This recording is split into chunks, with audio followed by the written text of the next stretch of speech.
Амар мэндэ. Мэлмээ тунхлаг үлмээ бад лагшин амглан үйс өндөрөө. Туулааны вэртэй подкаст. Хар нохой хотын янша, харамчэр гэрийн янша.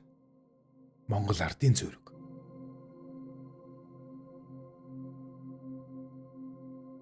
Газар нутгийн тухай домгууд. 4-р хэсэг. Дааган хайрхан, баян хайрхан уулын домгууд. Увс аймгийн зүүн хангаа сумын төвөөс урагш 2 км орчимд буюу Ханхүхийн нурууны зүүн төгсгөл хэсэгт Дааган хайрхан нэртэй нэгэн уул бий. Мөн үүнтэй ижил Завхан аймгийн Баян хайрхан суманд Баян хайрхан нэртэй бас нэг уул бий. Хоёр аймгийнхан эртээр үеэс нааш энэ хоёр уулыг Игч дүү хоёр уул гэж домог болгон ярилцаар иржээ. Хоёр уулыг Булнай нурууны 1906 оны газар хөдлөлтөөс болж хоёр салсан гэж хэлэлцдэг. Эртээ урдын цагт одоогийн Увс аймгийн зүүн хангаа сумын нутагт Лусын дагн адил үзэсгэлэнтэй сайхан хоёр охинтой нэгэн аль байжээ. Тэднийхтэй хушуу залган оршдог Завхан аймгийн Баян хайрхан сумын нутагт нэгэн хөгшин ноён байж. Тэр хөгшин ноён хоёр охины бага охиныг авч суужээ. Игч дүү хоёр бие биенээ санам мөрөөдөн уйлж гашууцаар байгаад тус тусын нутагта нэг сайхан уул болон тогтсон юм. Энэ хоёр уул нь ой модоор бие чимсэн үзэсгэлэнтэй сайхан уул юм. Игчин төрсөн нутагта байгаагаараа борг өвсөөр бие чимээ гэсэн гэдэг. Дааган хайрхан ууланд ой модтой газар ургадаг борг өвс бий. Дааган хайрхан, Баян хайрхан хоёр хоорондоо 40 км зайтай. Дүү нутгийн зүг харж уйлсаар игчин дүүгийнхэн оцсон зүг рүү харж уйлсаар байгаад хоёул уул болон тогтжээ. Энэ хоёр уулын тулд томоохон нуур бий. Увс аймгийн зүүн хангаа сумын төвөөс урагшаа 18 км-т оршдог энэ үзэсгэлэнтэй сайхан нуурыг Цавдан нуур гэдэг. Энэ нуур 4.5 км урт, 1.8 км өргөнтэй, давстай, тогт мол нуур юм. Жил бүрийн цагаан сарын шөнийн нэгний өглөө бүр нар мантахаас өмнө Дааган хайрхан, Баян хайрхан хоёр уулыг холбосон ихээхэн манан буюу зурвас нууран дээгүүр үзэгддэг гин. Энэ манан дотор ногоон дээлтэй хөх морьтой эмэгтэй хүн явж байгаа юм шиг дүрс харагддаг ажээ. Үүнийг нутгийн ардууд дүүн нэрж игчтэй золгож байгаа юм гэж ярилцаар ирж. Нутгийнхан уул ус лус савдгаа тахихта ногоон дээлтэй хөх морьтой тагдаг түүхтэй юм. Ер нь Ханхүхийн уулын савдаг эмэгтэй хүн байсан гэдэг домог яриа үүнтэй ч холбоотой байх.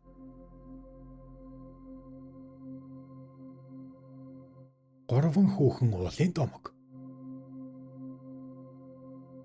Эртээр үед Тэнгэрийн хаан гурван их охинтой байж гин. Гурван охин хоорондоо тун адилхан үзэсгэлэнтэй байсан гинэ. Тэнгэрийн хааны гурван охин нь булган голын усанд ирж ордог байж.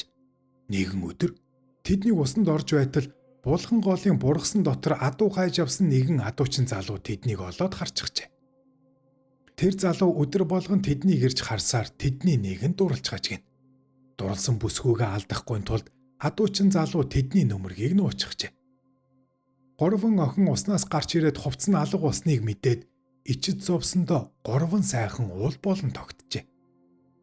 Үүнийг харан зогссон залуу ийм сайхан гурван охиныг уул болгосондоо харамсаж өөрөө өнчин уул болон тогтож уушиг зүрхээ суглан авч байдаг уул руу чулуудахад тэр нь уушиг улаан зүрх уул болсон гэдэг юм. Эдгээр улс Ховд аймгийн Булган сумын нутагт бий. Ховд аймгийн Булган сумын нутагт төвөөс 40 км-т гурван хүүхэд нэртэй гурван уул бий. Энэ нутагт гурван сайхан хүүхэнтэй нэгэн аль байжээ. Зуны нэг өдөр игч дүү гурван хүүхэн булган голынхоо усанд орж байж гин. Тэгтэл нэгэн адуу хурааж авсан залуу тэдний хувцсыг нь аваад нуучгаж гин. Тэр залууг хувцсыг нь нуусныг мэдсэн 3 бүсгүй өнөөх залууд ийхүү үчжээ. Үеийн үед чиний хажууд бай. Үрд чи бид 3-ыг харж бай гэж. Харин эгч дүү бид 3-ын хинтээ болзоо тавихаа эр болж төрсний хувьд чи өөрөө мэд гэж хэлээд 3 уул болон тогтжээ. Хувцсыг нь нуусан залуу ийм сайхан 3 бүсгүй гомдоон уул болгосондоо харуулсан. Уушгаа авч чулуудсан нь 3 хүүхэд уулаас 40 км-т уушиг улаан уул. Зүрхээ авч чулуудсан нь 100 км-т орших олон булагтад зүрх улаан уул болон тогтжээ. Харин 3 хүүхэд уулын хажууд өнчин хүүхэд гэдэг жижигхэн уул бий бөгөөд тэр нь өнөөх залуу юм гэдэг. 3 хүүхэд уул нь үнэхээр сонин тогтцтой хамгийн урт талын уулын нилээд дээд ингрээс нь жижигхэн булаг ундардаг. Тэр үхэндээ хідэн тошлогийн модтой юм. Та YouTube дээр Тулаа нэвртэй подкастыг үзэж бас сонсож байна. Хэрв та Баруун аймгийн хүн бол сэтгэлдээ үлдээж лайк товчуудаарай.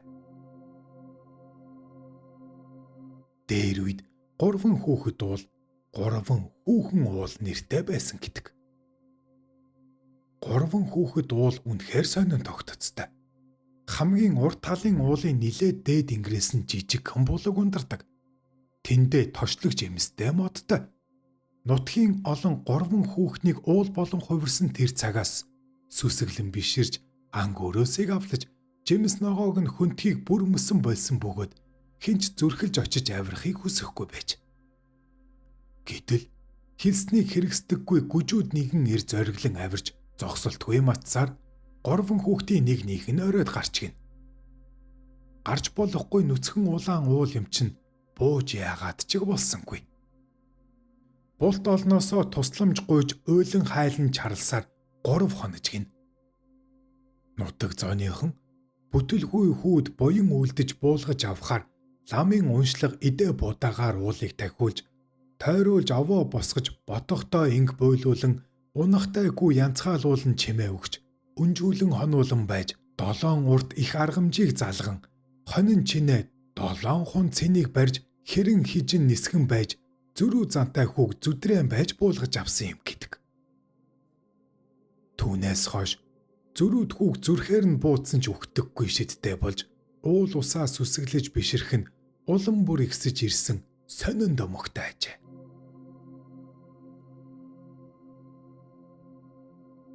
Зил модны домог. Увс аймгийн Малчин сумын 1-р багийн нутаг. Энэ нутаг хошуундаа алдартай Огноо гэж нэгэн бүх амьдарч байжээ.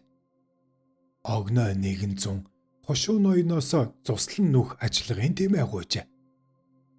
Тэдний хошуу захирагч нь тун хахир харамч хүн байсан учраас түүнд тэмээ өгсөнгүй. Ноёны хахир харамч занд дургуйцсан гомцсон Огноо хамаг амтнаас төрүүлэн гэрээ буулган боогоод өөрөө түүн дээрээ төрсөн их давгар биетэй ихнэр хоёроо суулган ноёны үүдээр хөг гэсээр өнгөрч гин. Гэтэл хошуу ноён миний гэр нүүхээс өмнө хэн уртж нүүж байна? Түүний тэмээ хөсхийг нь хураа гэж албад зарцнараа явуулжээ. Гэтэл тэд нь ноёндоо тун сонин мэдээтэй ирж гин. Эзэн минь их сонин юм болоод байна. Гэ цаан чин Огноо тэмээ хөсгөр биш өөрөө гэрээ үрээд явж байна гэдгийг сонсоод ноён юу ч хэлж чадсангүй өнгөрчээ. Огноо цааш явсаар хамаг амтэн цуслан гарахтаа өнгөрдөг тогтхын шил баян хайрхан уулуудын хоорондох хар амны хөндийн ихэнд очиж буугаад хоёр уулын хооронд зил татаад амтэн хүн өнгөрөөх аргагүй болгожээ. Тэгээд тэр зун өнөө нутагт хур бороогүй гандуу зун болж гинэ. Хахир ноёны гайгаар нутгийн ард олон адуу мал цөмөр харангатан үхлийн ирмэгт иржээ. Ядарч туйлдахын ирэхээр ноён Огноогоос татсан жишим зилээ аваач би чамд унлаг ажлагын тэмээ бусад малаас таслан өгье гэж өвдөг сөхрөн гуйжээ. Энэ бүхнийг хүлээж байсан огноо зэлж ишим авчгина. Тэр үеэс нөгөө ноён тун инэрэнгүй хүн болсон гэдэг. Нутгийн ардууд эдгээр улсыг баян хайрхан тогтхын шил гэхээс гадна зэл мод хэмээн нэрлэдэг байна. Торгуудын тал нутаг Хятад манжийн дарангуйлал түрэгдэж хар балчиг булган гоолын сав газраар нутаг солин амьдарч байтал зүүн гарын ижил зайрангийн 3 баатар төрлөх нутгаасаа тэднийг хөөж Бээжин эзлэх санаас идчихэв. Ингээд Хятадын хой талаар явган мэргэн, зүүн талаар Данжаа хушууч, баруун талаар дугар зайсан Тэмээтэй аян дайнд гарчээ. Явган мэргэнийг араас нь очиход Бээжин 3 давхар хэрэмтэй байжээ. Ингээд 3 баатар маань 3 зүгээс нь нэгэн зэрэг дайран оров. Тэгтэл Хятадууд тэднээ сайн би та бүхэнд бууж өгье. Та нар манай улсад тавтай морил гэж. Ингээд хорон санаатай Хятадууд тэдэнд арх үгэн согтоож байгаад дарахаар тогтжээ. Тэд энэ муухай санааг нь мэдэхгүй ахан дүүс боллоо гэж архийг аягаар нь хүртжээ. Явган мэргэн хизээд архин дуртай хүн байсан учраас хамгийн түрүүнд согтоод унав.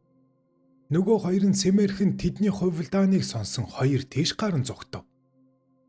Дугар зайсан өмнө зүг рүү Данжаа хошууд нутгийн зүг зүгтжээ. Унтаж үлдсэн явган мэргэний 2 гарыг нь Хятадууд таслаад аячихжээ. Данжаа хошууч замдаа нэгэн мэргэн төлөгчтэй таарж яавал дайснаа дарж чадах вэ гэж асууж. Төлөгч хэлжээ. Хэрвээ чи морины шавхаагаар нэг өдрийн дотор 13 овоо нэг нэгэндээ харагдахаар барьж чадвал дайснаа дарж чадна гэжээ. Тэгээ Данжаа хошууч нэг өдөр 12 овоо босгоод нэгийг нь босгож чадалгүй үгсэн гэдэг. Одоо энэ овоонуудын хаан, хатан, харуул, соврхан, вааран гэх мэт овоонууд нь байдаг. Данжаа хошуучийн морины шавхаанууд нь яранд алаг толгой, уртын харын хөдөөд хар толгод уус болон тогтсон гэдэг. Харин явган мэргэн нойрноос сэрэн гарыг нь тастан хайсныг мэдээд нутгийн зүг зүгтэж байхдаа инхүү орилж авчээ. Цоохор морины дэлсүүл туйраа хурч гүйцээд Тэмээний сүүл газарт хурч мянган актын туйраа тэнгэрт сонсогдох цагт миний дал бүтэн болж дайснаа би дарна гэжээ. Явган мэргэний бие одоо цонжийн шоолон хүүгдэх газар байдаг. Түүний нүдэнд 4 ханад гэрийн чинээ, нум сүм нь асар том, хэр баргийн унаа даадаггүй байсан гэлцдэг.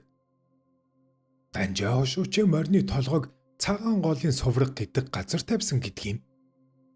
Энэ морины эрүүгүй толгойг сайн атан тэмээ даадаг гэлцдэг. Морины яс нь ховог сайрын нутаг дэн эсрэг гэдгийн орчимд буй хаан хатан овоонд бий. Данжаа хошуучийн морины нүдний хонхорт хүн шүдний хайсанд гар багтдаг байсан гинэлээ. Завхан аймгийн Алдархан сумын Богдгоолын багийн нутагт Яматын уулын өмнөдөө салхитын өвөр Алаг Ямат гэдэг газраас харахад яг л хүзүүгээ сунгаад борхон гоолыг ширтээд хөвтөж байгаа тэмээ шиг хэлбэртэй уушгин улаан өнгөтэй уул бий. Үүнийг нутаг усныхан Тэмээн улаан уул гэдэг. Энэ нь Баян булаг баг руу харж хөвцсөн учраас уг баг Тэмээ сайтай болсон гэж бэлгшээж ярилцдаг юм.